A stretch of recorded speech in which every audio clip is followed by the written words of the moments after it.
نہیں دی گئی تھی، اس بار وہ پریزائڈنگ آفیسر نے پی ٹی آئی کے لوگوں کو رسید دے رکھی ہے.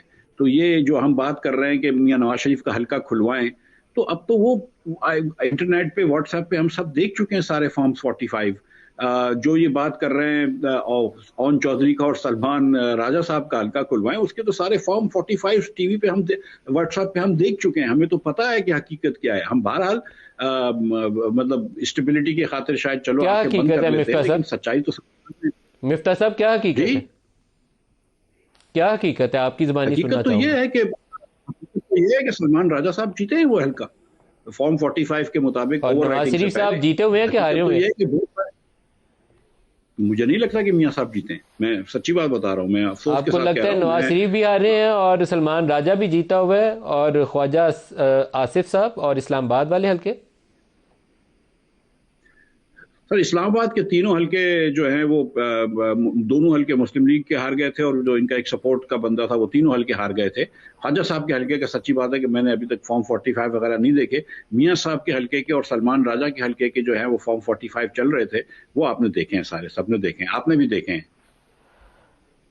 سر آپ کا سوال لے کے شاید خاقان صاحب کی طرف آتا ہوں. مفتاح صاحب نے جو بھی بات کی کہ نواز شریف کے حلقے کے جو فارم 45 انہوں نے دیکھے ہیں، اس کے مطابق نواز شریف لاہور سے ہارے ہوئے ہیں اور سلمان اکرم راجہ اپنا حلقہ جیتے ہوئے ہیں. آپ کو پتہ ہے یہ وہ ٹکنگ بام ہے. جس دن عدالت نے یہ کھولا تو اس کے بعد کیا ہونا ہے، جو بھونچال آنا ہے، یہ ٹک نہیں سکیں گے، پاؤں نہیں کھڑے رکھ سکیں گے اگر واقعتاً ایسا ہی ہوا تو. یہ پھر عدالت میں چھوڑ دیں نا. میں اس لیے کہہ رہا ہوں ذمہ داری آج عدالت کی ہے. میں اور آپ یہاں سارا اسپیکولیٹ کرتے رہے کون لیکن یہ جیتا کون نہیں 45 جیتا. 47 ٹکنگ ٹائم بام ہے، یہ کسی وقت بھی پھٹے گا. بالکل. یہ آج میری اور آپ کی ذمہ داری، ہم تو آپ نے ہائی لائٹ کر دیا نا ایشو. اب ہم بیٹھ کے یہاں فیصلہ نہیں کر سکتے کون جیتا ہے کون ہارا ہے. یہ عدالت کا کام ہے. الیکشن کمیشن نے اپنا فارم 47 جاری کر دیا، انہوں نے گولی چلا دی ہے. اب وہ واپس صرف اس کو سپریم کورٹ ہی کر سکتا ہے. یہ فورم یہ وہی ایک فورم ہے جہاں پر یہ بات ہوگی. آپ کے خیال میں سپریم کورٹ اس کو ٹیک اپ کرے گی؟ میں کیا کہہ سکتا ہوں. بٹ آپ چاہتے ہیں کہ سپریم کورٹ ٹیک اپ کرے؟ اس کو کرنا پڑے گا، اس کی ذمہ داری ہے. جس ملک میں الیکشن اتنا متنازع ہو جائے، آپ اس کو کیسے اگنور کر سکتے ہیں؟ سو موٹو پاورز سپریم کورٹ کی کب استعمال ہوتی ہیں؟ کانسٹیٹیوشنل ایشو پیدا ہو جائے، پیدا ہو گیا. بہت بڑا ایشو ہے، اس کے اوپر ان کو ایکٹ کرنا چاہیے. یہ معمولی ایشو نہیں ہے، معمولی ایشو نہیں ہے.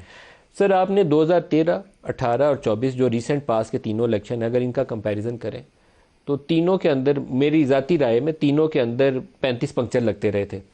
اس میں میرا خیال ہے تعداد 35 سے ہو سکتا ہے 50-60 ہو گئی، لیکن پنکچر تینوں میں لگے تھے. کون سا ورسٹ الیکشن ہے ان ٹرمز آف ٹرانسپیرنسی تینوں میں؟ 13 18 اور 24 بدترین الیکشن کون سا ہے؟ ہم نے ترقی کی ہے جی. 24 والا بدترین ہے.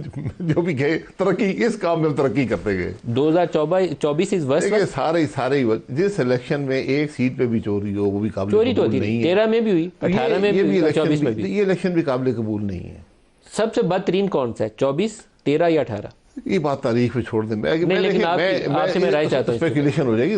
میں اس پہ رائے نہیں دوں گا حقیقت سے. میں خود میرے پاس فارم